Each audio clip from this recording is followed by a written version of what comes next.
Hey guys, welcome to another video on the Inside Spurs channel. Happy Monday morning, all. I hope everyone is okay. I hope everyone's all right. I hope everyone had a good week. And obviously looking forward to what hopefully is going to be an even better week. Obviously, Spurs this week having another light week when it comes to football, when it comes to our season, playing twice in the space of 2 weeks. So a bit different. But in this video, we are talking.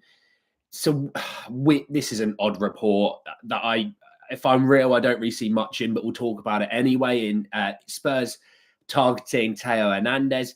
We're going to be talking about a little bit coming out of the game yesterday. Some quotes that I wanted to bring in surrounding some injury updates. We're going to be talking about some stuff that Ange said as well on top of those things. So plenty of really good stuff to talk about today. Hope everyone's all right. And yeah. Give us a cheeky subscribe if you fancy it. Morning Spurs, Sonia, Steve, Jacob, Al Dente, Marshall, Azza, Dragon. How are we all? How are we all? So yes, on the back of yesterday and that win,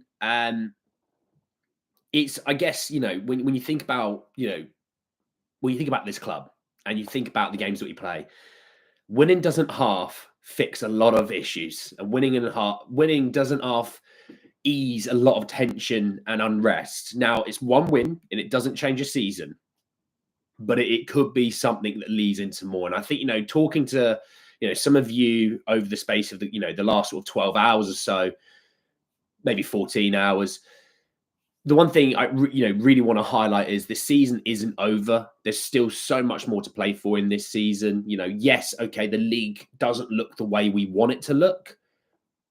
But what you should also factor in is we're in the middle of February. There's still plenty to play for this season, plenty of points still to fight for. And the league isn't over. The league isn't finished. We shouldn't be acting as if we should be putting everything into the Europa League. Because I've always said, one good month in the Premier League, when you look at the Premier League, this season, right? Teams who are higher above us is, that we talk about right this second, there's inconsistencies with those teams as well. We have obviously had our inconsistencies, and you would put that down really mostly to obviously the lack of players that we've had available to choose from. When we've had everyone fit, I'm going to be real. I don't want to, cause offense to some people. We are better than a lot of those teams above us. So that's why I said, when you think about next March, mid-March, when we're going to have Mickey back, and you're going to have Dominic Solanke back, and you're going to have Romero back, and you're talking about three of your best players coming back. One good month can really fix a lot of that league position. I genuinely believe so. So, hopefully yesterday's a bit of a launch pad. Obviously, having the players that we had available yesterday, having the players that we brought off the bench yesterday, we're still missing our two best centre-backs. You're still having, players like James Maddison and Brennan Johnson and all those guys who, yes, have come back, but just need time to get up and running. And the beautiful thing is, we're not playing Wednesday or Thursday this week. We play on the weekend. So those guys are going to get another week of training, really keep knocking off the rust, because obviously Manchester City in just over a week's time, yes, we do well against Manchester City, but it's still Manchester City. That's still one of the best teams in world football. But obviously Ipswich at the weekend, hopefully, we're going to have even fitter players going into that weekend. Morning, Jake, mate. How are you? And Adiz, how are you? So look, let's talk about Theo Hernandez. I know I've rambled for a few minutes, but I wanted to get that point out first and foremost before I started talking about Theo Hernandez. So if you don't know who Theo Hernandez is, which I'm probably going to assume you do know. But for the odd one or two that maybe don't know, he is the left back at AC Milan, the French international. A player that gets touted as a world-class left back, which I somewhat struggle to get on board with. And I've always had that attitude for a while. But anyway, let's talk about the THFC report, because it's an odd one. And it's an interesting article when you read it, because it talks about Theo Hernandez, and it says Theo Hernandez is one step out of Milan. It goes on to say that AC Milan is facing a dilemma with Theo Hernandez, the French fullback. A key piece in AC Milan's setup is approaching the end of his contract, which expires in the summer of 2026. So when we talk about this summer being the next transfer window, he will have a year left on his contract. And and there's been no significant progress in his renewal. This lack of clarity about his future is creating increasing uncertainty within the club, which will need to make decisions in the coming months to prevent losing him without financial benefit. During the January transfer window, Como tried to secure the defender's services with an offer of close to 50 million euros. The player turned down the option. However, the transfer attempt highlighted that the continuity of the fullback at San Siro is not guaranteed. So I'm going to pause just there because there's just a little bit more to read. Now, again, I need to make this point clear. I don't see us even remotely in that market. Not even close. I don't see this even happening. I think this is agent talk. I think this, I mean, it could be agent or AC Milan talk to try and put a bit of pressure on one side or the other. It's not going to be us. Okay. I think there's teams in the Premier League alone that probably are going to want and need him more than us. Okay. Obviously, Newcastle have a good relationship with AC Milan. I don't see him going to Newcastle, but, you know, they'll probably be wanting him. Liverpool, obviously, Robbo's getting a bit older now as well. And, you know, maybe that's a play. I don't see Man City being in there. Well, they might. They could do with another left back, but I don't know. I don't think I'll be in there. Man United, that wouldn't shock me at all with Man United being in there. They would happily pay those wages and pay that fee. But no, it's not going to be us. We would look a little bit differently in terms of how we're going to be. I'm going to come to the rest of the article in just a second. Read a few of your comments. Mark Albert said he'd take relegation just so the Man United players leave, but he doesn't think they would. No, well, they're on great wages, aren't they? You've got players there at that club who are bang average earning 200 plus grand a week.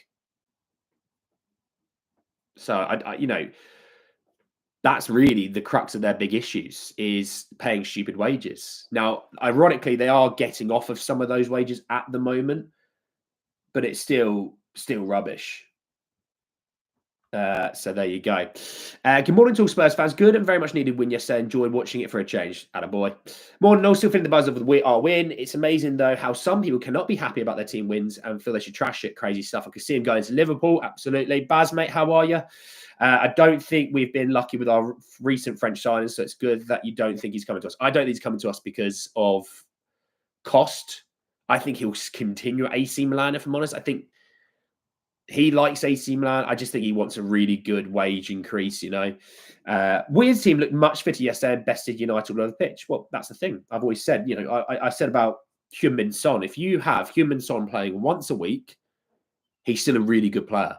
When you're asking him to play 3 times a week, 90 minutes ago, at the age that he is, he's going to struggle. Now, the odd once or twice a week, he can still do. But when you ask for 3 or 4 months straight, 90 minutes a week, he's not going to be the same player. That's factual.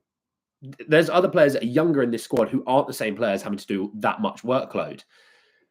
So, you know, hopefully now Wilson is over his injury issues. Obviously, Mikey, you know, the more he gets fit, obviously that long-term illness, the more we can set us on.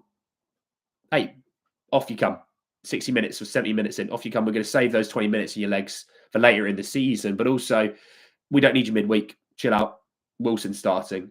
And you're going to get a better Son for that. You'll get a better Odebear for that. You'll get a better Mickey for that, Mikey. So, you know, that's how I feel about that situation. Liverpool most likely, yeah. We definitely do need left back. Yeah. I saw a video of Rafa Leao's work rate defensively for AC Milan, and I nearly vomited. It was awful. Hey, Big Team, how are you? So, yeah, let's read on to this article because there's a bit more that comes in here. It goes on with the next heading saying if Theo doesn't want to renew, they will sell him without hesitation. His performances this season have also not been the best, in line with an AC Milan experiencing ups and downs. In this context, as reported by Calcio Mercato, his future became a topic of debate. The club aims to secure his stay through a contract extension, but if the player is showing no willingness to renew, the board may be forced to sell him in the upcoming market to prevent him leaving for free. With time on his side, the Frenchman could wait until the expiration of his contract to negotiate a new destination with better financial terms. In the meantime, AC Milan finds itself at a crossroads to renew or to sell before it's too late. I mean, looking at a little bit more of Hernandez, he obviously a fantastic player going forward. Defensively, you can get at him. Absolutely. I've seen it so many times where you can get at him when we talk about his defensive ability. So yeah, he is a left back, obviously. His contract expires in the summer of 2026. So the summer after this next one coming. He's played 33 times this season, 4 goals, 5 assists. So 9 goal contributions in that time, sort of 1 every 3.5, which obviously from left back is pretty damn good. That's for sure. He's got no goal contributions in the Champions League. So if you took that out, in 24 games, he has those goal contributions. That's not bad. That's not bad. That's pretty damn good, actually. So 1 in every 2.5, really, by that point. So look, there's that on Theo Hernandez. What I want to do is have a quick look, see if anyone can give me a bit of an idea as to what he earns. I mean, Football Italia works out that the deal that they might have had in place back about 6 weeks ago was a contract until the summer of 2029 for anywhere between 6 to 6.5 million euros. You would assume, is that over a year? He's on 4.5 per season right now. Okay. That's kind of what a few people give me. Salary Sport reckons he's on 82 grand a week. Well, yeah, no wonder he wants a big pay rise then. So Milan want to give him an extra 2 million euros a year. Yeah, I think he's going to be more expensive than that, especially because he's probably heard about Alphonso Davies and things like that and their deals. He's probably going to want a hell of a lot more than we're talking about, you know. He's a offensive work rate of Brennan. I would take Leao in a heartbeat. I like Leao. I do think he is somewhat overrated. Apparently, there's a new deal for Mike Mignon, the keeper of AC Milan. Something to keep an eye on. Hernandez must be cheap as shit. Saka roasted him when we played France in the World Cup. Yeah, I remember that game. Saka tore him apart inside and out, did whatever he wanted to him. Look, he's a good player. I don't think he's as good as everyone thinks he is. I just, he is a good player, though. You know, when you think of, you think of right this second at Spurs, and the two guys that you would say are the left backs, because I'll consider Ben Davies a centre back for this argument, okay? Even though I still view him as a left back but plays centre back. If you think of Destiny Doggy and you think of Jed Spence, okay, Theo Hernandez is probably better going forward than those two guys in terms of, the ability to, whip in a good cross, right? You're not going to say he's faster than either of those guys. Those guys are absolute athletes. But on the left-hand side, you've got Madison and Son, who are the creators. We don't really need creative ability down that left-hand side when it comes to our left back. On the right-hand side of things, you do, because actually when you look at, Pedro Porro, the amount of times yesterday, you just watched yesterday's game alone, the amount of times he would whip in a cross and it would be, you think of like Solanke would be sitting there going, oh my God. Even Richarlison would be going, oh my God, I would score that. Oh my God, I'd be there. And our strikers weren't. So that's why you don't really need that. That's why at right back you need a bit more, because that's where some of our creative side from the right-hand side comes, because our right winger is more of a goal scorer than it is a creative threat, whereas our left winger is more of a creator than the goal scorer at the moment. So, that's why. But then defensively, Destiny and Jed Spence, I'd say are better than Theo Hernandez. I would, again, the guy is going to cost, you're thinking 50 odd million, right? Might even be a bit more. 50 million euros, let's call that 45 million pounds. I think it'll be something like 50 million pounds to get him. He is, let me check his age again, because I think he's like 27 or 28. He's 27. He's 28, early-ish next season. Okay, so he's still going to be good for a few years. But for me, it's just not going to happen. It's not going to happen. Now, Spurs do need to add into that left-back area. I completely agree with that situation. But I've got a vibe it'll be more of a hybrid centre-back to left-back. Just for like games where, for the last 20 minutes, you want to sit in maybe a bit more and, you're going to have to defend a bit more. You want a guy who can defend the back post a bit better in terms of aerially and things like that. That's why I think maybe a centre-back hybrid might work, because obviously you've got Destiny, and I think Destiny's still a really great left-back, by the way. We're really weird when it comes to our own players, because like I saw it was like Kevin Danso had a really good game. And I said, actually, it went unnoticed that I think how good a game he had. So what's the first thing some Spurs fans did? Yeah, Dragic, get ready to leave the club, mate. And it was like, why are we putting down a player that didn't play just to prop up another player? We could just do this, right? Don't talk about the guy who's just destroyed his knee and he's out injured for a year. How about we just talk about the guy who had a really good game and just say he's had a really good game, instead of trying to farm for clicks, likes, and interactions, just so you can look funny in terms of your internet personality. I just don't get it. The constant idea of trying to perpetuate a real negative opinion. Just say, hey, Danso was bloody good today. Look how good he played. You know, so I think that's why maybe let's look at a hybrid. You know, I think, you know, obviously Jed can play there, but I still look at Jed as a right back, and I think he and Porro should be able to rotate next season at right back, keep both quite fresh and fit. Then going forward, both those guys' performance levels are going to stay at a really high level. I mean, think about Jed Spence. Imagine he was playing like once, maybe twice a week. Pedro Porro, how good those guys were. I thought, you know, it's like yesterday, it was like Spence is going to replace Porro. It was like, why is it that we need to do this? Can't we just think of those two guys as two separate players who both had a really great game yesterday, who are both, as a right-back combo, a brilliant right-back area? Then you look at Destiny as a left-back and go, right, we need to give someone to Destiny, help him rotate and keep him fresh. And then, yeah, if you do get some injury concerns, you've got Jed that can play there, Ben that can play there, Archie at a push could play there. Just don't get it personally. It's just way time for revenge. More players back, hopefully. Yeah, I want to talk about that in just a second. Just sign Hincap. He'll cost as much as Theo. He probably would, but them losing Jonathan Tah puts a spanner in the works, in my opinion. Maybe Hato, with his versatility, was just more. People talk about him a lot.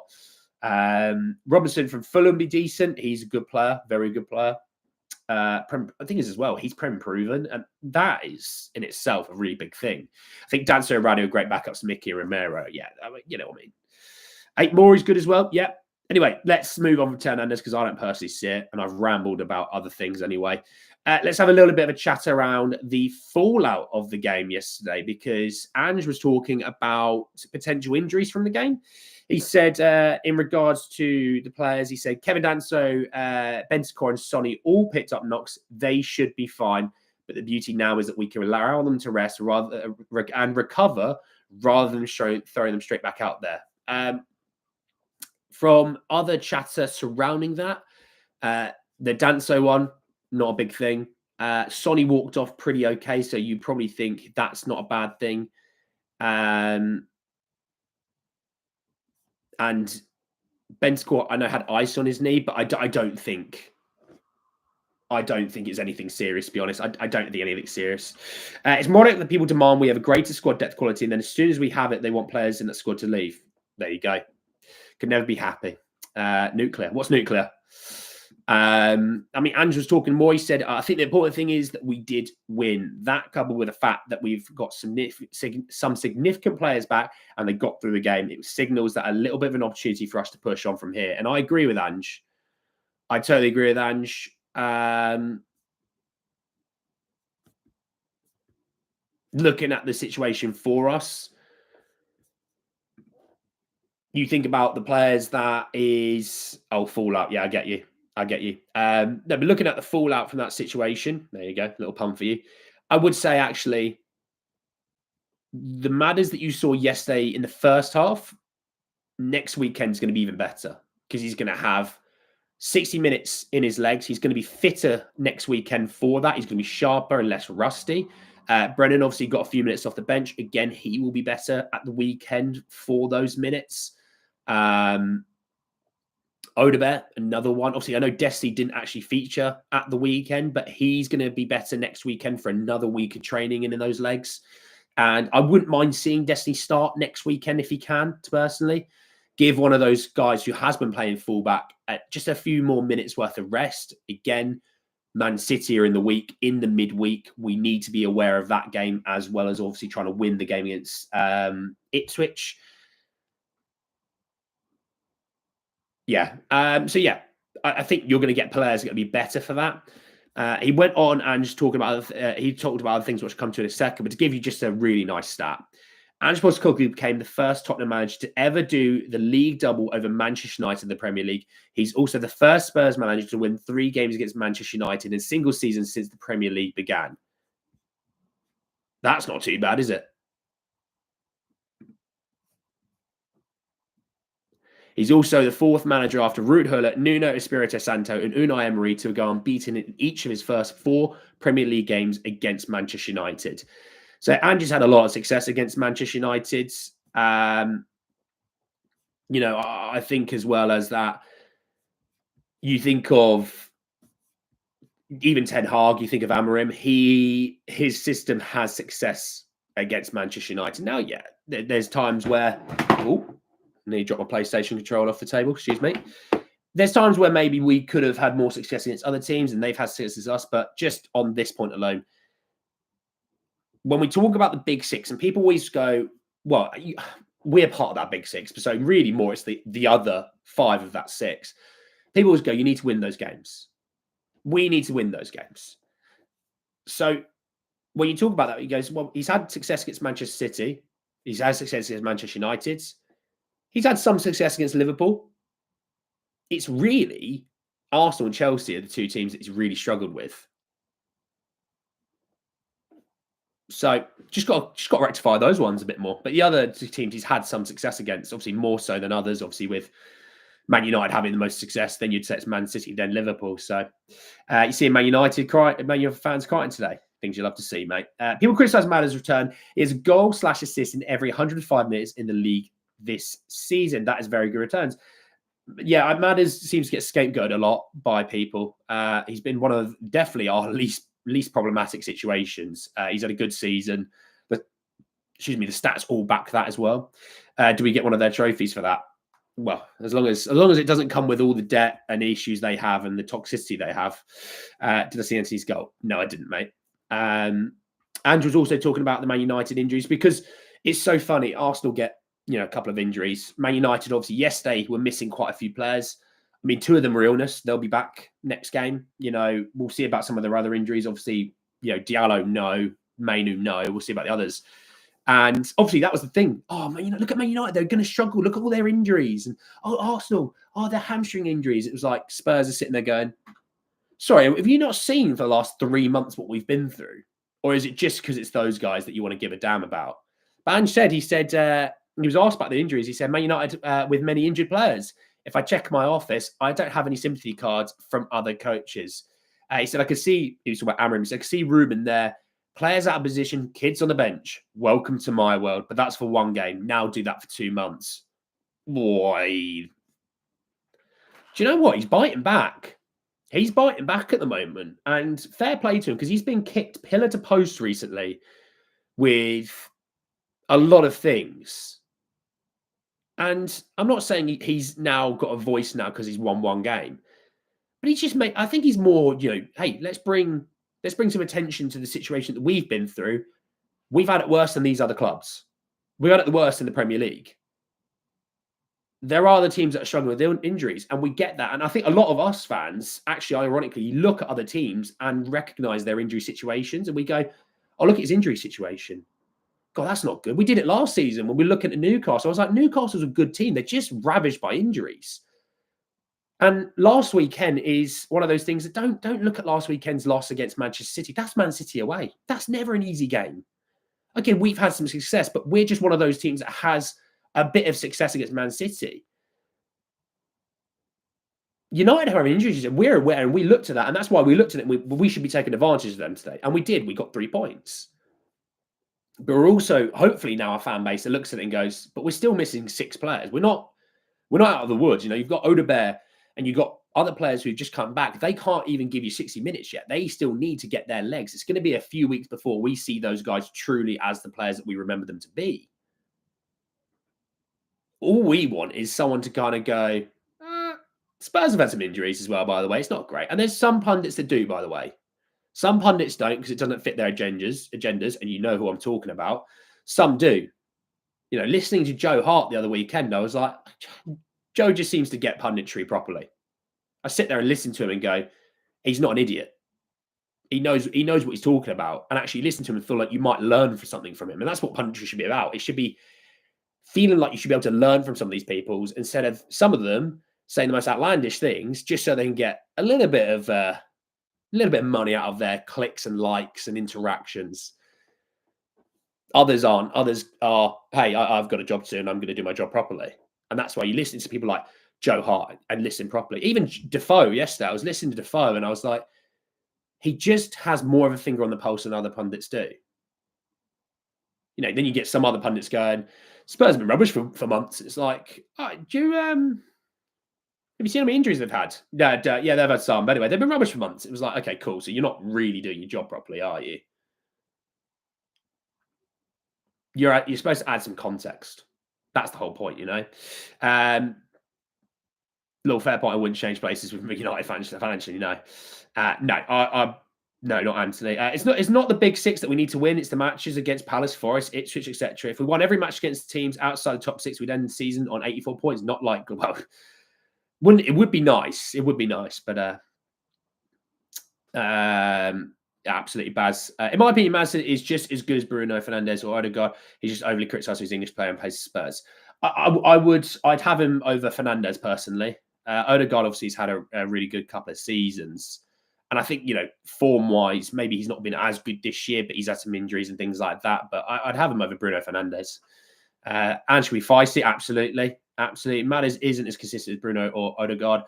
Don't you think Bruno's consistent as Odegaard? Even slots use how hard, mate? We're not signing Grimaldo. Definitely not Grimaldo. Great player. Love Alejandro Grimaldo. It's Alejandro, isn't it? Alex Grimaldo. Sorry, it's Alex Grimaldo. But no, we won't be going anywhere near him. You know, it's like I talk about with. I'm talking about Jonathan Tah leaving. They're not going to move off of players if they don't need to. You know.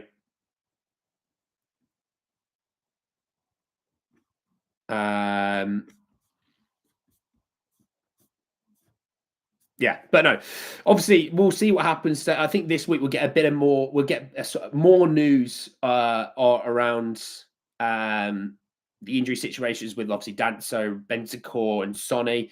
There's obviously, look, whether you like it or not, whether you're happy about it, sad about it. Spurs, I would assume, will have Werner back healthy this weekend. And again, it's just another body. Don't shout down the phone or shout across your screen at me. I'm just giving you the news, what I'm giving you.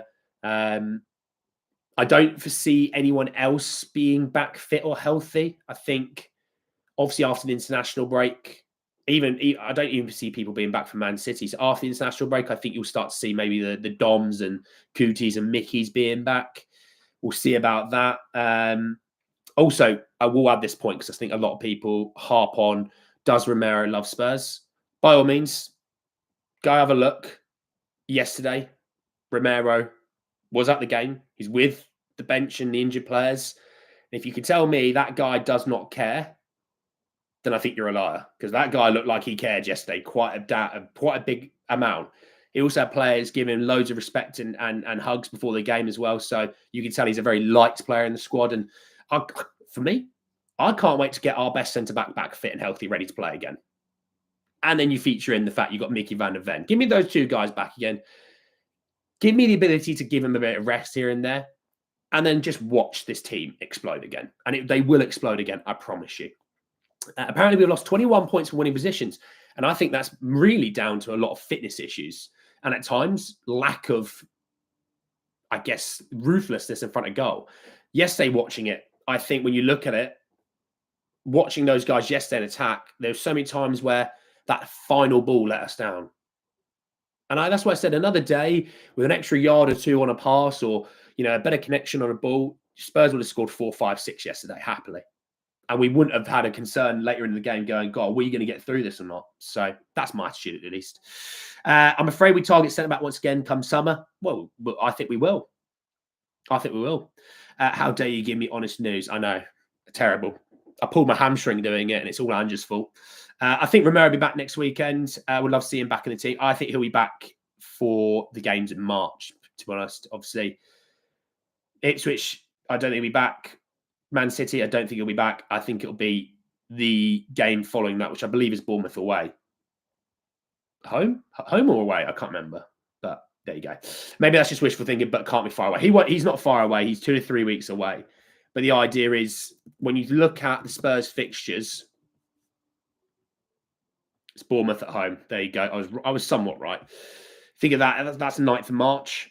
And you've got the 16th of March is away at Fulham. So it's 2 weeks away for the 9th of March. We'll see. But obviously 3 weeks away for the 16th. You should see Mickey and Romero back in that time. So just having those guys back will be an absolute game changer. And I think, players like Kevin Danso are going to improve when you're not having to ask him. I mean, I thought Kevin played really well at the weekend, and he's going to improve so much with good rotation with those other centre-backs. And we should, even though we get those guys back, when we think of some of those other games, we shouldn't run those guys into the ground.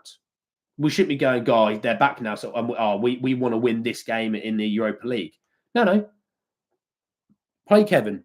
Kevin should play in the Europa League. Absolutely, without fail, should play in the Europa League.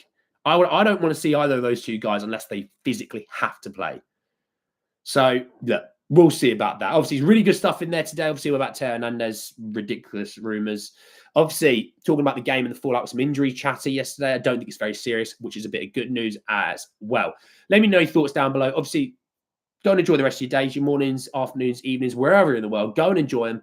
And I shall speak to you all maybe tomorrow. We'll do it for the lone roundup. I will definitely speak to you tomorrow. So we shall see. Take care, everyone. Peace.